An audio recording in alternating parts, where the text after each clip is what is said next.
Queria convidar você a abrir a sua Bíblia no livro de Filipenses, capítulo 2.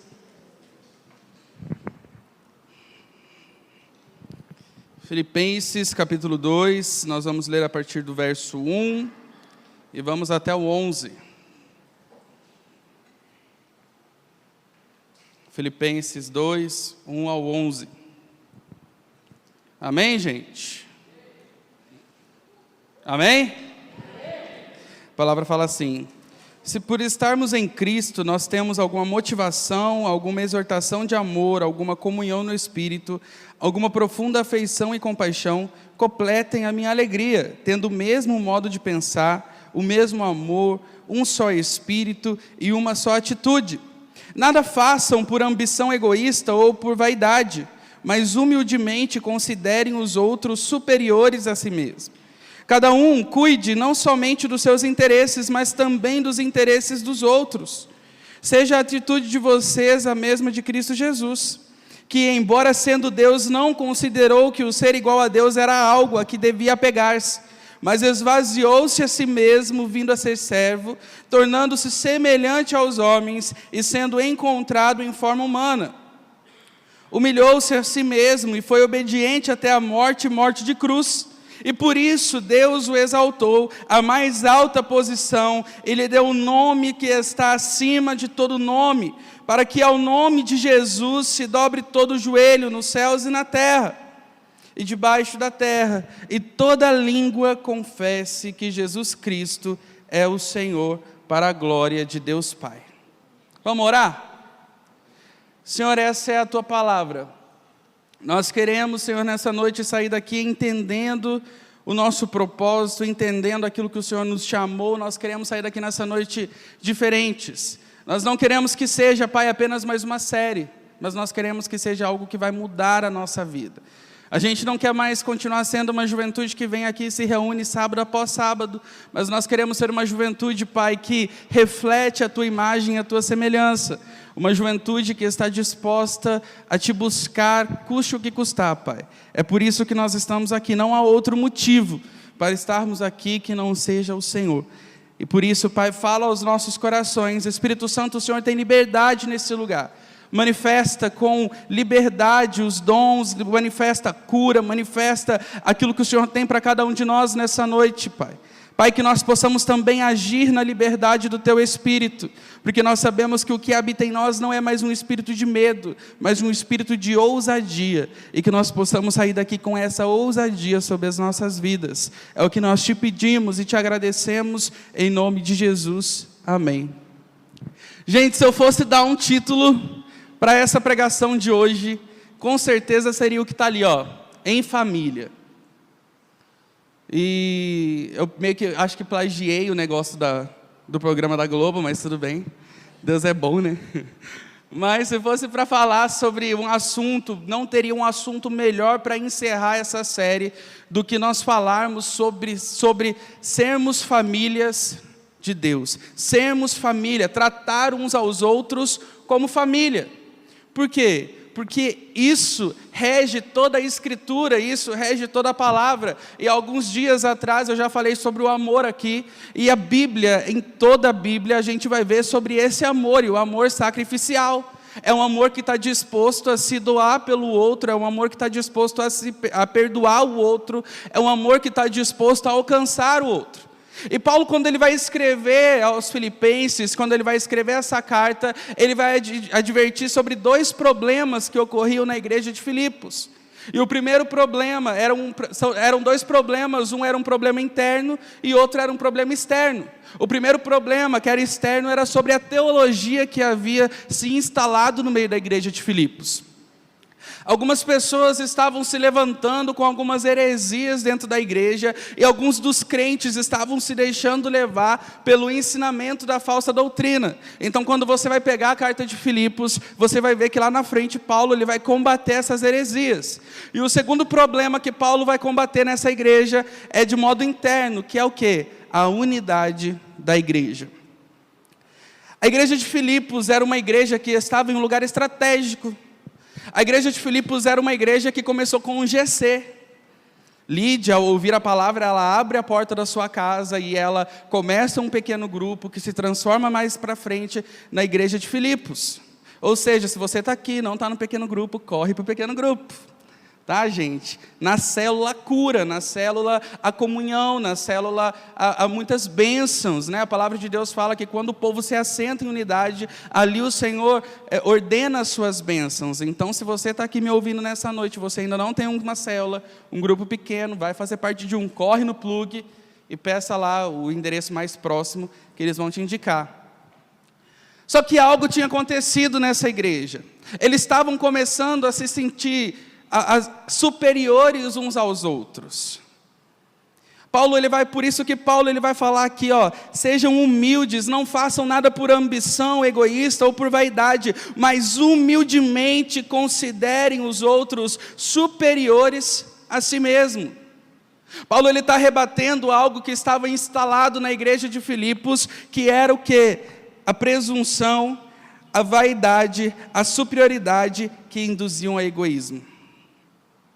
As pessoas iam na igreja, elas se denominavam crentes, mas elas não tinham comunhão com o corpo. Por quê? Porque elas se sentiam superiores àqueles que estavam sentados ouvindo a palavra junto com elas.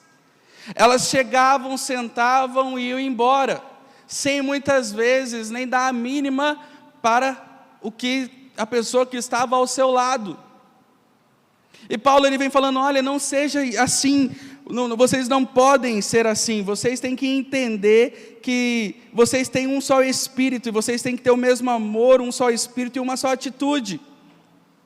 E lembre-se, queridos, e Paulo vai continuar falando que nosso olhar deve estar em quem? Em Cristo Jesus, que mesmo sendo Deus, não se apegou o ser Deus, mas antes se esvaziou, humildemente, por amor à minha e à sua vida. E Paulo ele vai falar aqui algo muito interessante. Ele começa falando assim, olha, sejam humildes, não façam por ambição egoísta ou por vaidade, mas humildemente considerem-se os outros superiores a si mesmo. Isso é uma coisa que tem se perdido na igreja, porque a gente tem confundido humildade com autocomiseração. Muitas vezes o ser humilde não é você se rebaixar em prol às pessoas, não é isso que Paulo está falando.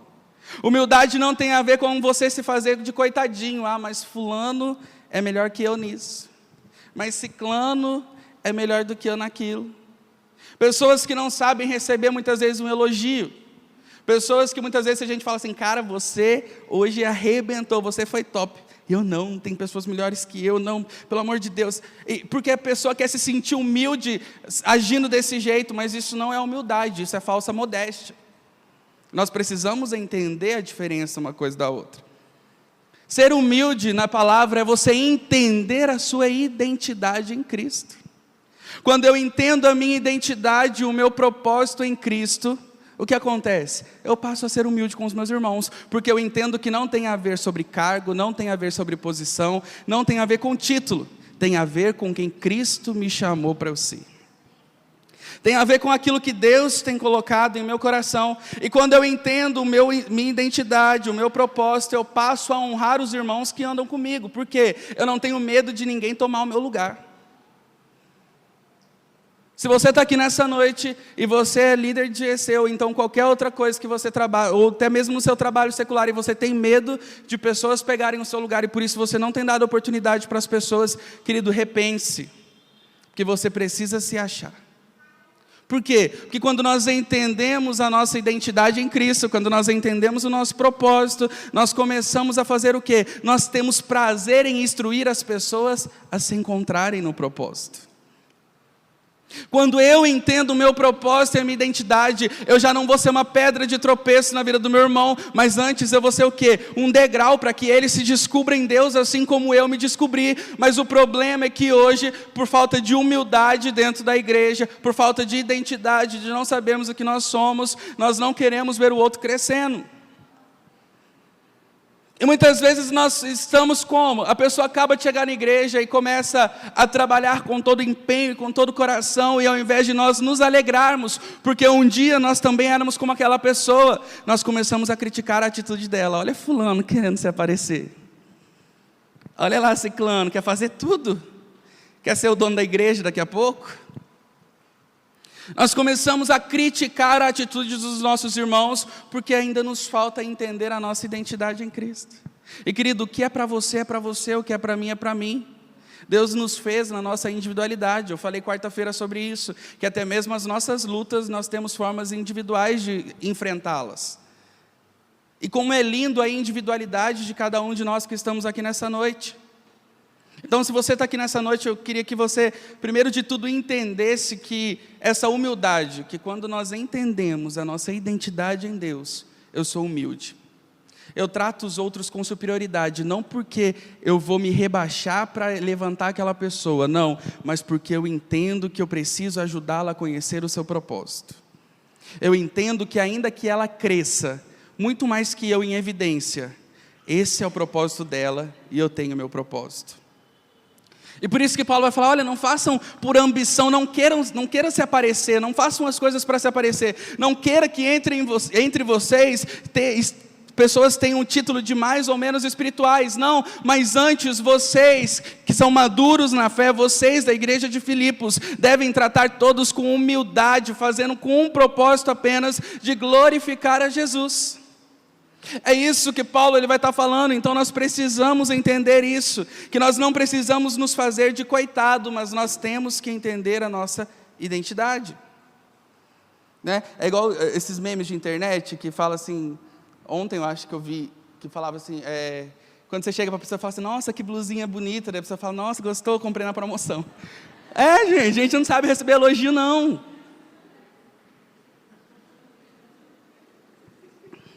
E daí o crente ainda tem um problema com ego, né? A gente ensina na igreja que o crente, tipo assim, não, toda a glória é Jesus. E é mesmo, toda a glória é Ele, só que você precisa entender quem você é nele. Quando você entende quem você é nele, nenhum elogio vai fazer com que você se perca. Nenhum elogio vai fazer com que você desvie o seu foco e o seu olhar, porque você entende que sem Ele nós não somos nada nem ninguém. Então nós precisamos parar com essa autocomiseração dentro da igreja. Querido, você foi feito com um propósito, se levanta nesse propósito, faz o seu melhor, entrega o seu melhor e você vai ver como as coisas vão fluir na sua vida. E se você está aqui nessa noite e você entender isso, você vai ver como você vai crescer daqui para frente ministerialmente. Porque não há comparação no reino de Deus.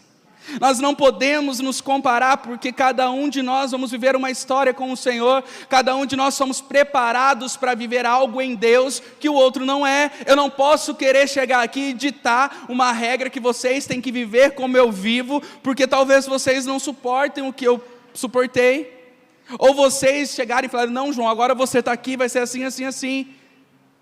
Nós precisamos nos colocar no lugar um dos outros. Só que sabe quem faz isso? Família. A família é esse lugar. A família é esse lugar onde nós encontramos o quê? Conforto. Na família nós encontramos amor. Na família nós encontramos aconchego.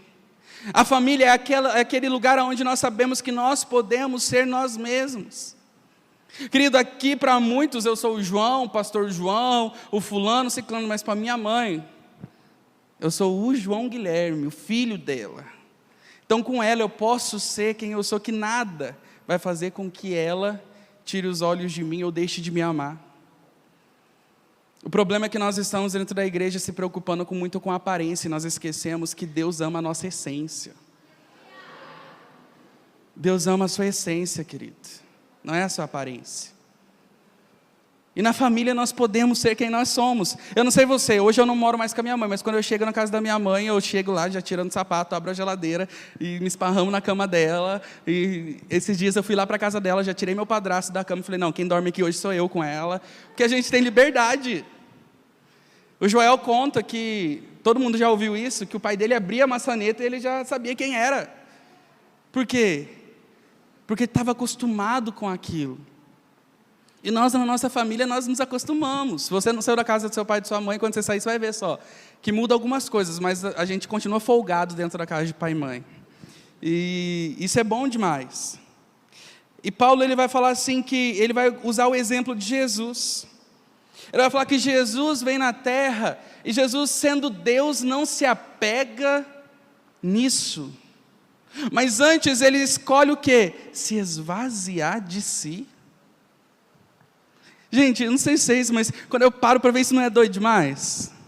Mano, o cara era o cara, Deus, todo-poderoso, e daí ele não se apega a isso. Tipo assim, mano, não quero saber se eu sou Deus ou não, me importa o propósito pelo qual eu vou cumprir. Qual é o propósito? Eu vou me esvaziar de mim, eu vou me tornar homem, eu vou salvar aqueles que estão na igreja, Batista Lagoinha de Osasco, em todas as igrejas hoje.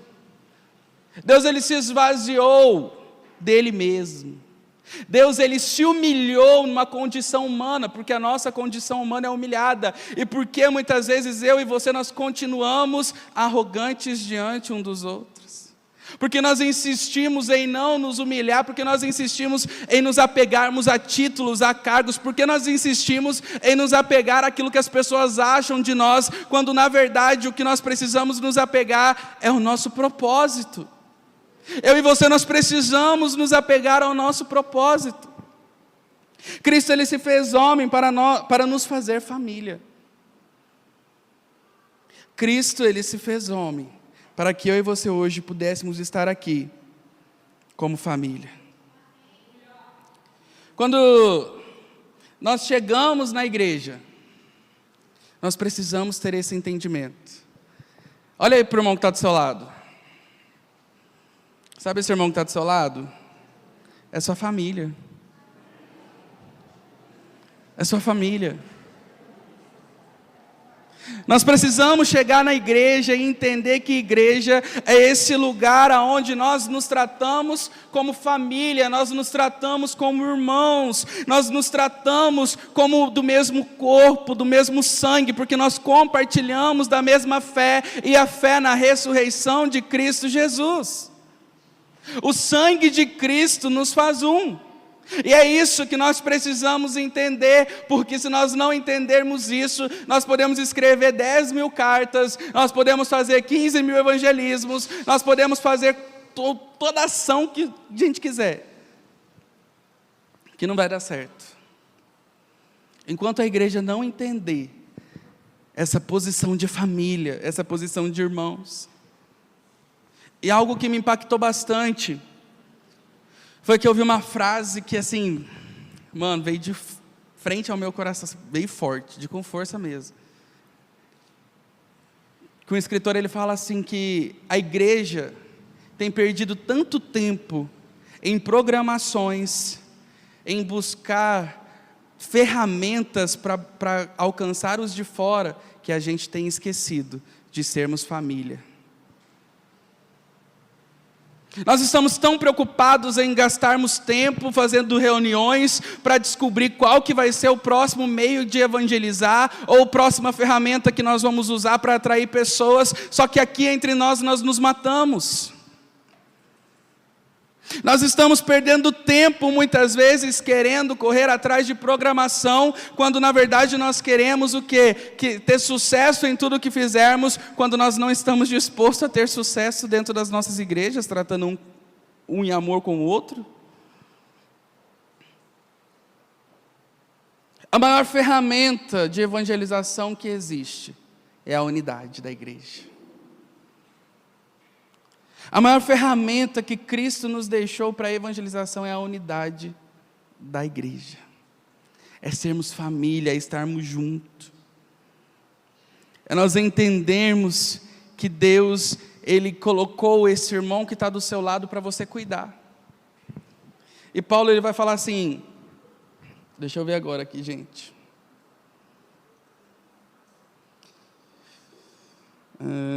Aqui, cada um cuide, não somente dos seus interesses, mas também dos interesses dos outros. Não é você cuidar da vida do seu irmão não, tá, crente? Pelo amor de Deus. Não é para você cuidar da vida do próximo não, pelo amor de Deus. Mas é porque hoje nós somos levados, inclusive, né, desde essa época, a gente é levado a nos preocuparmos somente com os nossos problemas. Nós somos pessoas egoístas, nós somos pessoas egocêntricas, nós somos pessoas que nos preocupamos tanto, que muitas vezes nós chegamos na igreja tão perturbados pelo nosso problema, que nós nos esquecemos de dar um simples sorriso para alguém e perguntar, e aí mano, você está bem? É isso que Paulo fala quando ele vai falar assim, olha, não cuidem somente dos seus interesses, mas estejam dispostos também a se preocupar com o seu irmão. Querido, qual foi a última vez que você chegou na igreja e você olhou para a cara de alguém que você não conhecia e perguntou a ele, e aí, você está bem? Qual foi a última vez que você chegou na igreja e entendeu o conceito de família e olhou para alguém que você não conhecia e sentiu um amor porque você entende que Cristo resgatou aquela pessoa? Porque quando eu falo em família, gente, eu falo de um contexto. Eu falo em geral, eu não falo das panelas e dos grupinhos, não. Tá, crente? Deus está falando, gente. Deus está falando. Eita!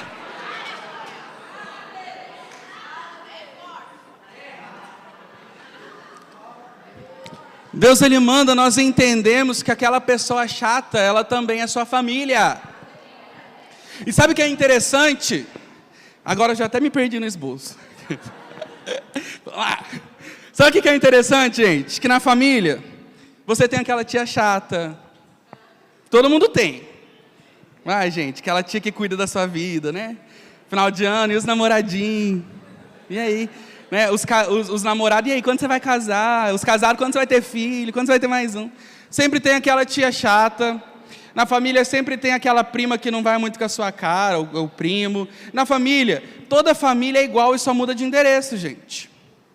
Todo mundo tem aqui problemas familiares, mas sabe o que é interessante? Que no final de todo problema que a gente tem, eu não sei você, mas eu já tive problemas assim, sérios com a minha família, de eu sair batendo pé e reclamando e não sei o que lá, porque você imagina minha mãe, mora numa casa, daí do lado mora minha tia, daí do outro lado mora outra tia, daí do lado mora minha avó. Então você imagina que um A da família vira aquele rebuliço no grupo da família, né? Mas é engraçado que sempre acaba no perdão. Porque a gente sabe que o quê? É família. O sangue grita mais alto. Eu posso não ir com a cara da fulana, mas é minha família. Eu vou fazer o quê? Vou maltratar o resto da vida? Eu vou tratar bem, eu vou cuidar. O problema é que na igreja nós também temos essas pessoas. Na igreja nós também temos pessoas que são chatas, pessoas que... ranço é pecado, já falei. Mas aquelas pessoas que nos faz ser crente, exercer fruto do Espírito. Só que o problema é que nós estamos deixando o nosso sangue falar mais alto, quando que dentro da igreja, o sangue que tem que gritar é o sangue de Cristo sobre a minha e sobre a sua vida. Eu não gosto de fulano, querido, para e veja, o que Deus pagou, qual o preço que Deus pagou por ele? Porque fulano me irrita. Querido, será que você também não é irritante? Desculpa. Pode ser, não é? Você não sabe. Porque fulano... Gente, a gente tem que parar de ser desculpa. A gente parar de usar a desculpa. Nós temos visto o que Deus tem feito no meio do Legacy Jovens de Osasco. E nós precisamos ter esse entendimento de família. Nós precisamos chegar aqui e cumprimentar todo mundo. Entender que o sacrifício de Cristo foi por mim, foi por você, foi por aquele irmão chato, foi por aquele irmão snob. Deus amou o mundo de tal maneira, Ele amou todos, Ele não, sem exceção. E porque eu e você, nós queremos selecionar aqueles que são dignos do nosso amor. Se Deus, sendo Deus, Ele se esvazia de si mesmo e Ele se torna homem para salvar a muitos, o porquê eu e você estamos limitando o amor que está sobre as nossas vidas? O porquê nós muitas vezes achamos que é muito fácil pregar lá fora, alcançar o perdido, e nós esquecemos que tem pessoas aqui dentro para nós cuidarmos também. Nós somos família. Cristo nos fez como família.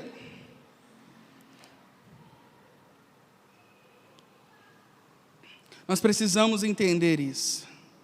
Os nossos relacionamentos com os nossos irmãos espelham o nosso relacionamento com Deus. Como tem sido o seu relacionamento com Deus? Como você tem gastado o seu tempo com Deus? É impossível nós termos intimidade com Deus e chegarmos na igreja e não amarmos o nosso próximo. É impossível nós termos intimidades com Deus e chegarmos na igreja e não cumprimentarmos o nosso próximo. É impossível nós falarmos que temos um relacionamento com Deus e querer nos afastar das pessoas. Por quê? Porque Cristo, Ele nunca rejeitou alguém, Ele nunca rejeitou alguma pessoa, mas antes Ele amou, Ele ensinou, Ele corrigiu. Nós precisamos gastar tempo com as pessoas, nós precisamos gastar tempo ensinando, nós precisamos gastar tempo ouvindo, nós precisamos gastar tempo, o quê? Conhecendo uns aos outros. Querido, está na hora de você estourar a sua bolha e conhecer outras pessoas. Está na hora de você sair do seu grupinho e conhecer outras pessoas. Só assim nós iremos alcançar aqueles que estão lá fora. Que eles olharão para nós e falarão assim: olha, aquela juventude tem algo diferente. Aquela juventude tem algo que eu não sei explicar. Vocês viram como eles se tratam como família. A igreja de Cristo, a igreja de Atos, a igreja primitiva, a palavra vai dizer que eles cresciam na comunhão, na oração, no partir do pão, porque eles eram como uma família. Eles vendiam tudo que tinham, eles davam tudo que tinham para um ajudar o outro. Só que nós hoje estamos vivendo totalmente o contrário disso. Nós estamos vivendo preocupados com as nossas conquistas, preocupados com os nossos problemas, e nós estamos esquecendo de ser família. Você sabia que talvez aí do seu lado tem alguém que está passando por uma grande dificuldade? Você sabia que talvez alguém do seu lado esteja com uma depressão? Você sabia que pode ter alguém nessa noite aqui que não tem o que comer dentro de casa? Mas isso não move o nosso coração, afinal o nosso grupinho está em pé para sair depois do culto. Família, família, a família que se preocupa, a família que sabe olhar um para o outro e falar assim: olha, você não está bem, vem cá, vamos conversar, vem cá, deixa eu te ouvir. A família que não fica disputando quem tem mais problema, porque eu estou com dor no meu joelho, não, mas eu estourei meu pé. Uma família que comemora as pequenas conquistas. Uma família que sabe comemorar quando uma pessoa cresce ministerialmente. Uma família... Eu estou tirando o fio aqui sem querer. Cadê o Gabriel? Arrumei já, tá? A fita está saindo. Eu tenho tique. Família imperfeita, gente. Tenho tique com o negócio assim escapando. Nós precisamos aprender isso. A nos preocuparmos de verdade, de coração. Em ouvir, em amar, em perdoar. Pessoas vão machucar, pessoas não são fáceis. Se eu contar para vocês quantas vezes, e eu acho que o Joel e a Jéssica vão mais me entender também aqui bastante, pessoas precisaram de mim e tipo assim, eu estava lá em todo tempo, e daqui a pouco a pessoa vira a cara e vida que segue. E depois, quando ela tropeça de novo, ela volta, como se nada tivesse acontecido, e você tem que estar lá. Glória a Deus. Perdão. Entender o amor que está sobre a nossa vida. Como nós vamos falar do amor de Cristo lá fora se nós não estamos vivendo esse amor aqui dentro? Como nós vamos ter ousadia para pregar lá fora se nós não estamos cuidando um dos outros aqui dentro? Queridos, se nós formos sair lá fora para pregar, e a gente tem que pregar porque a palavra nos ensina isso, a gente vai pregar para trazer pessoas aqui para quê? Para ter números? Para ter pessoas legais? Não, nós precisamos pregar para que a salvação alcance essas pessoas, e quando a salvação alcançar essas pessoas, nós estejamos dispostos a cuidá-las, nós estejamos dispostos a perdoá-las, nós estejamos dispostos a ensiná-las o que é família, o que é a família de Deus. É isso que eu e você nós precisamos. Jesus, ele incentiva a comunhão o tempo todo e o discipulado, porque é no contato pessoal frequente que conhecemos as pessoas e aprendemos a exercitar o amor e o perdão. Quando nós temos contato um com os outros, nós conhecemos as pessoas e aprendemos a exercitar o perdão. Por isso que Jesus o tempo todo ele vai incentivar o discipulado. Por isso que Jesus o tempo todo ele vai incentivar o relacionamento. Porque é só no ambiente de relacionamento que nós vamos poder demonstrar o amor de Cristo derramado nas nossas vidas e o perdão dele que está sobre nós. Só que hoje ficou fácil, né? Porque hoje a gente troca o real pelo virtual. Por quê? Porque o virtual a pessoa falou algo que eu não gostei. Hoje eu não sabia disso, mas me ensinaram agora que você não precisa mais excluir a pessoa, você só silencia. E daí não parece mais nada da pessoa para você e a amizade continua. Mas isso é fácil demais, né? E daí a gente prefere muitas vezes os relacionamentos virtuais do que os pessoais, porque nos dá menos trabalho. Só que eu queria convidar você nessa noite, feche seus olhos aí no seu lugar, rapidão. Não é para dormir não, gente, fecha aí.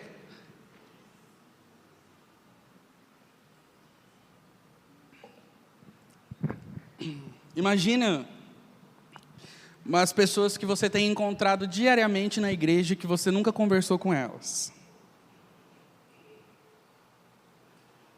Tem pessoas que você talvez encontra saindo e entrando da igreja, você vê sentada no seu banco e você nunca nem olhou na cara dela. Agora pensa no preço que Jesus pagou por ela. Pensa no sacrifício de Cristo naquela cruz. Pensa em todo o sofrimento que nós choramos, né, quando assistimos a Paixão de Cristo. E choramos e tal. Pensa aí.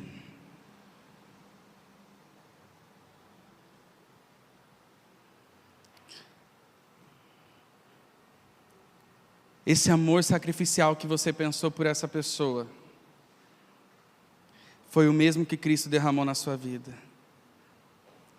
Então, por que você não tem sido ferramenta de cura na vida dessas pessoas? Se você pensou nelas e imaginou no sacrifício de Cristo, que Cristo não se limitou em alcançá-las, pode abrir o olho, gente. Se Cristo não se limitou ao alcançá-las, porque eu e você, nós temos nos limitado em ter comunhão com essas pessoas, em ser cura na vida dessas pessoas, em sermos ferramentas de Deus na vida dessas pessoas. Por que nós estamos nos limitando? Nós precisamos nos aproximar como família.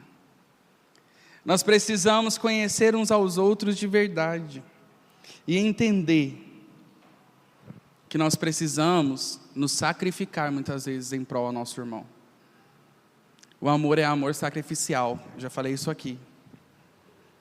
O amor muitas vezes ele requer um sacrifício. O problema é que muitas vezes nós estamos dispostos a sacrificar do nosso tempo, a sacrificar das palavras boas, a sacrificar da nossa oração, a sacrificar da nossa comunhão por pessoas que nos fazem bem. Mas pensa agora em pessoas que elas não podem te oferecer nada. Pessoas que você talvez nunca falou. Nessa noite Deus ele pode fazer você uma ferramenta de cura na vida de alguém. Nessa noite Deus pode curar vidas aqui. Nessa noite Deus pode liberar palavras proféticas sobre o futuro das pessoas aqui. Nessa noite Deus ele pode curar uma pessoa que nunca sentiu um amor de um pai. Nessa noite Deus ele pode curar uma pessoa que não sabe o que é viver em família, mas vai aprender isso dentro da igreja. Nessa noite Deus ele pode usar da sua vida para curar feridas que você nem imagina de pessoas que estão diariamente do seu lado. A pergunta é: até que ponto estamos dispostos a sermos ferramentas de Deus? Até que ponto estamos dispostos a sermos família de Deus? E como eu disse aqui, a igreja de Atos, eles começaram a viver em unidade, em comunhão, e a palavra fala que Deus foi acrescentando pessoas naquela igreja, na igreja primitiva. E porque Deus foi acrescentando, só que é engraçado que quando nós vamos ler Atos 2, a palavra fala que eles permaneciam. Não era fácil permanecer. Imagina um monte de gente de várias culturas, de várias criações, unidas, mas o propósito os fazia um. A visão em Cristo os fazia um. O nosso propósito e o nosso entendimento de quem Deus é na nossa vida tem que ser maior do que as nossas diferenças. É isso que vai nos unir como família. Eu não sei se você escreveu uma carta ou não, para você entregar para alguém aqui nessa noite. Talvez você tenha escrito, talvez não. Não sei. Mas algo interessante que Paulo vai falar, lá em 2 Coríntios 3,3, ele fala assim: sem dúvida, vocês são uma carta de Cristo, que mostra os resultados de nosso trabalho em seu meio, escrita não com pena e tinta, mas com o Espírito do Deus vivo, e gravada não em tábuas de pedra, mas em coração humano. Se você não escreveu uma carta para alguém nessa noite, nesse encerramento dessa série, você vai ter a oportunidade de ser a carta na vida de alguém. Você tem a oportunidade de curar a vida de alguém nessa noite.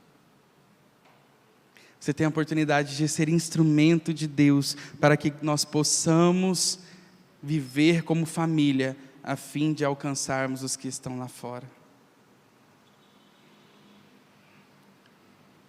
É na família que nós podemos ser quem somos. Temos liberdade.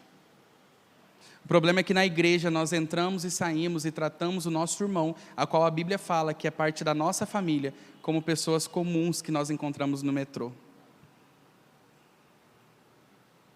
Nós precisamos ter um olhar mais aguçado de saber que é a nossa família.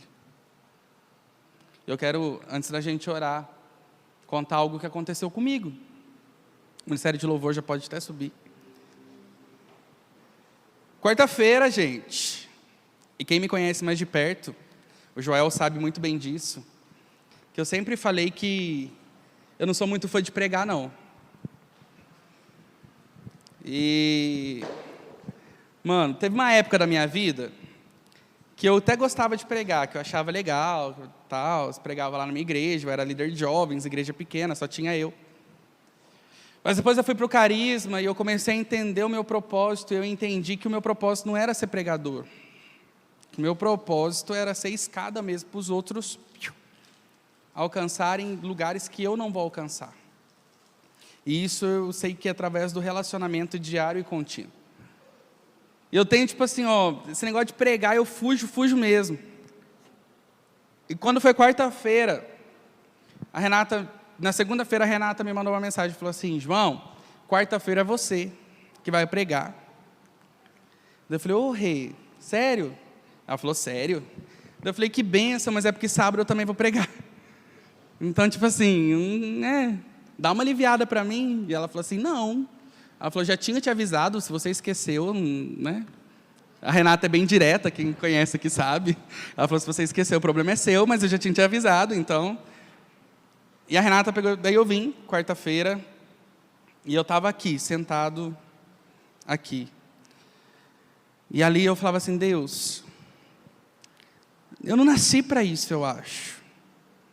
E porque as pessoas insistem em achar que pastor tem que pregar. Pastor cuida, pastor apacenta. É isso. E não é sobre pregar. E Deus pegou e falou assim comigo: obedeça. Obedeça. E eu comecei a entrar em crise aí no meu lugar, porque eu falava assim: Deus, mas eu tenho tantas promessas que o Senhor me levaria para os quatro cantos do mundo, e o Senhor vai me levar como se eu não gosto de pregar, se eu assim não quero pregar? Como o Senhor vai me levar para os quatro cantos do mundo se eu não quero pregar? Eu quero conhecer os lugares, né? Não sou tonto. Mas eu não vou lá, tipo assim, você veio aqui para cuidar das ovelhas do próximo. Não, eu sei que Deus vai usar eu através da pregação do Evangelho. Eu comecei a entrar em crise. Aí, Deus, eu não sei. E subi aqui, preguei, quarta-feira, belezinha. E quando acabou o culto, e toda vez, tipo assim, às vezes eu saio daqui, tem dia que eu saio daqui e falo assim: Deus, obrigado, porque o Senhor me sustentou, porque foi top, porque assim, eu me senti, eu não fiquei nervoso, porque toda vez que a gente sobe aqui, a gente está se tremendo, gente. Não tem, toda vez é como se fosse a primeira vez. Não tem essa de se acostumar com o microfone. Mas tem dia que eu chego e falo assim: Deus, eu não tenho dom nenhum mesmo. Mano, que é isso? Eu não tenho dom para pregar, pelo amor de Deus. E uma das coisas que mais, às vezes, mexia no meu coração, era que eu falava assim, eu não consigo às vezes ter uma profundidade que eu queria no ensinamento. E Deus curou isso no Confra, quando Ele falou assim, João, entenda que o seu propósito é pregar o básico, porque a igreja tem esquecido do básico. A igreja não precisa mais de revelação, a igreja não precisa mais, é o básico, volta. Então, muitas vezes você vai falar do amor, 1000 vezes se Deus mandar, se eu mandar. E Deus começou a ministrar aquilo e eu fui curado. E quarta-feira eu desci, e eu falei, Deus, o Senhor me testou de novo, porque é o péssimo. Eu me senti assim, a pior pessoa do mundo, e chegou um senhor ali para mim, me pegou ali na cantina e falou assim, pastor, vem cá. Eu falei, fala. Ele falou, pastor, um dia o senhor estava pregando, aqui na igreja, e eu me reconciliei com Cristo através da palavra que eu ouvi. Daí eu falei, que bom, irmão, glória a Deus, sério, eu nem lembrava dele, gente, confesso. Eu falei, que bom, que legal, bênção de Deus. E daí ele pegou e falou assim, eu sou da área da comunicação, e eu senti de falar algo para você. Eu falei, fala. Ele falou, você nasceu para fazer o que você está fazendo. E eu, hã? Ele falou, sério, você nasceu para estar com o microfone, para pregar. Ele falou, não sei se alguém já falou isso com você, mas eu acho que já, porque você faz isso naturalmente, mas você nasceu para pregar, pastor. E eu falo isso porque eu trabalho no ramo de comunicação há 30 anos, e eu vejo isso nitidamente na sua vida. Gente, aquele senhor não sabe, mas aquelas palavras curaram tanta coisa no meu coração. Aquelas palavras curaram tanta coisa na minha identidade.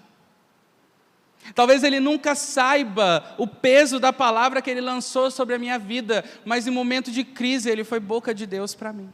E depois eu fiquei me perguntando por que eu nunca tinha falado com ele antes. O porquê que eu nunca tinha olhado na cara dele quando eu encontrava ele no culto. O porquê eu nunca tinha dado um abraço nele. E Deus me falou, porque você ainda não aprendeu a viver como família. O lugar do culto é um lugar de comunhão. A igreja é um lugar onde você chega e abraça todo mundo, e fala com todo mundo, e brinca com todo mundo, porque no Natal, no Ano Novo é assim quando reúne família. Ou velório, infelizmente. Mas, quando a gente encontra a nossa família, a gente tem saudade. Tudo vira uma festa. E por que na igreja nós nos limitamos a chegar, sentar no nosso lugar, escutar uma palavra e ir embora, e não nos tratarmos como família? Deus, Ele quer que nós caminhemos em unidade. Deus, Ele quer que nós caminhemos como um somente com Ele, para que todos vejam a glória de Deus manifesta na terra. Quando a igreja aprender a ser família, nós vamos ver coisas sobrenaturais acontecendo. Quando a igreja aprender a cuidar dos de dentro também, nós vamos ver pessoas que nós nunca imaginamos sendo trazidas para dentro, alcançadas pelo amor de Cristo derramado na nossa vida. Fica de pé no seu lugar.